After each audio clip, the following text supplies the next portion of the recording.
नमस्कार स्वामी भक्तांनो. कृपासिंधू स्वामी परिवारामध्ये आपल्या सर्वांचे स्वागत आहे. कसे आहात सर्व?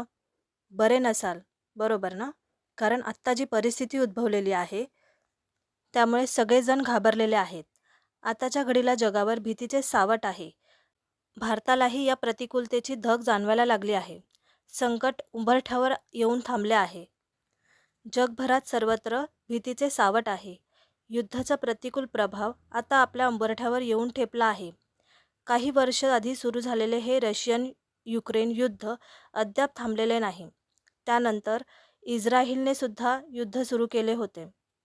आताच आपल्याला अफगाणिस्तान आणि पाकिस्तान यांच्यात संघर्ष दिसून आला.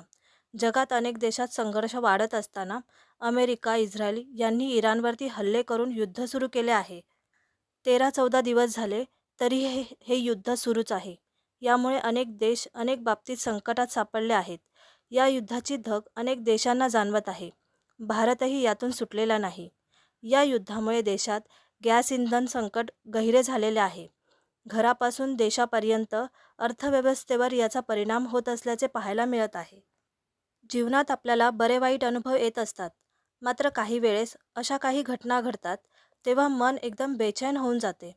कारण ती परिस्थिती फक्त आपल्यावर घरावर नसून तर पूर्ण जगावरती आलेली असते. त्यामुळे मन एकदम घाबरून गेलेले असते. अनामिक भीती मनात दाटून आलेली असते. काय करावे काही सुचत नाही. आपण यातून बाहेर पडणार की नाही हेच कळत नसते. सगळे दिवस सारखे नसतात हे बरोबर. सुखदुःखाचा ससेमिरा सुरूच राहतो. अनेकदा मन अशांत अस्थिर असते. अशा वेळी श्री स्वामी समर्थ महाराज आवर्जून हाक मारावी असे वाटते. अशक्यही शक्य करतील स्वामी हा अटूट विश्वास, श्रद्धा कायम ठेवावी. सारे काही संपले आहे. हातातून सर्व काही निसटून जात आहे. आता सर्व काही कोलमडून जाणार आहे अशी भीती गडद होते. हातातून वाळू निसटावी असं सर्व गोष्टी हळूहळू निसटू लागतात.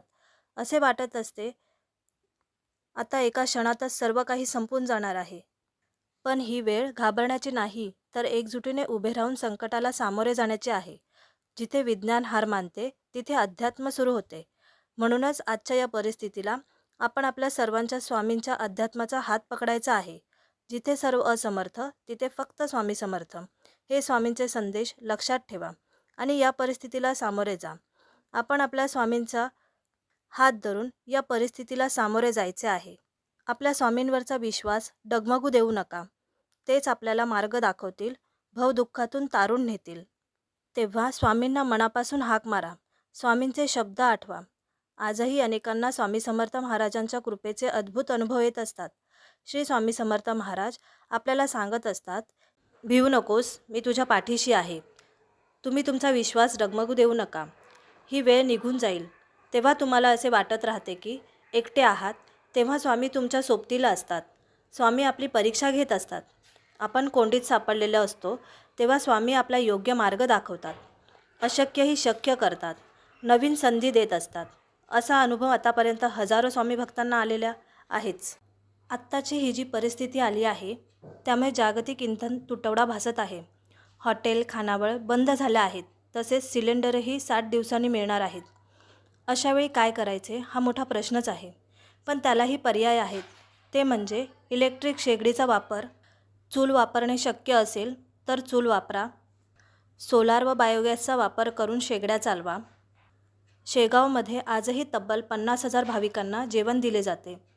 त्याचे कारण म्हणजे ते आपल्या अध्यात्माशी जुळलेले आहेत आणि दुसरे म्हणजे त्यांच्याकडे बायोगॅसचा वापर करून, सोलारचा वापर करून जेवण बनवले जाते.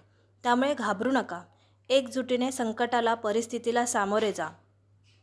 एकजुटीने आपण केवढेही मोठे संकट आले तरी त्याला सामोरे जाऊ शकतो हे कधी विसरू नका. तसेच स्वामींचे महात्म्य आणि महिमा काळातील आहे. आयुष्यात अनेक समस्या येत असतात. जेव्हा सर्व मार्ग बंद होतात तेव्हा मनापासून हाक मारली तर स्वामी मदतीला धावून येतात. असा अनेक भक्तांचा अनुभव आहे. परंतु त्यासाठी स्वामींवर श्रद्धा हवी. स्वामींवरती अटूट विश्वास हवा. स्वामी आपल्यावरती कधी कृपा करतील हेही कोणी सांगू शकणार नाही. परंतु जेव्हा कृपा होते तेव्हा शुभ आशीर्वाद मिळतात. स्वामींचे अनुभव येतात तेव्हा जीवन अगदी धन्य झाल्यासारखे वाटते. स्वामी नक्कीच शुभ करतील असा विश्वास कायम मनात असू द्या. स्वामींवरची निष्ठा कधीच डगमगू देऊ नका. सतत नामस्मरण, स्वामी सेवा करत राहा. युद्धासारखे कितीही मोठे संकट जरी आपल्यावरती आले तरी स्वामींचे नामस्मरण कधी सोडू नका, कारण तेच एक आहेत जे आपल्याला योग्य मार्ग दाखवू शकतात किंवा या संकटातून तारू शकतात. जसं महायुद्ध घडलं होतं म्हणजे कोणतं असा तुम्हाला विचार पडला असेल.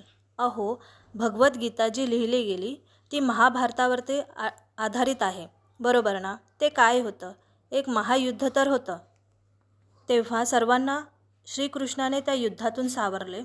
तसेच आत्ताच्या या युद्धामधून स्वामी आपल्याला सावरणार आहेत किंवा तारून नेणार आहेत.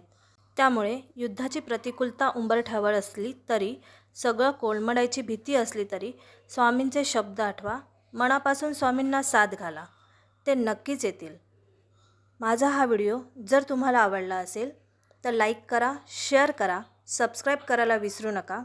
तुमची कमेंट हीच माझी ऊर्जा. श्री स्वामी समर्थ. जय जय स्वामी समर्थ.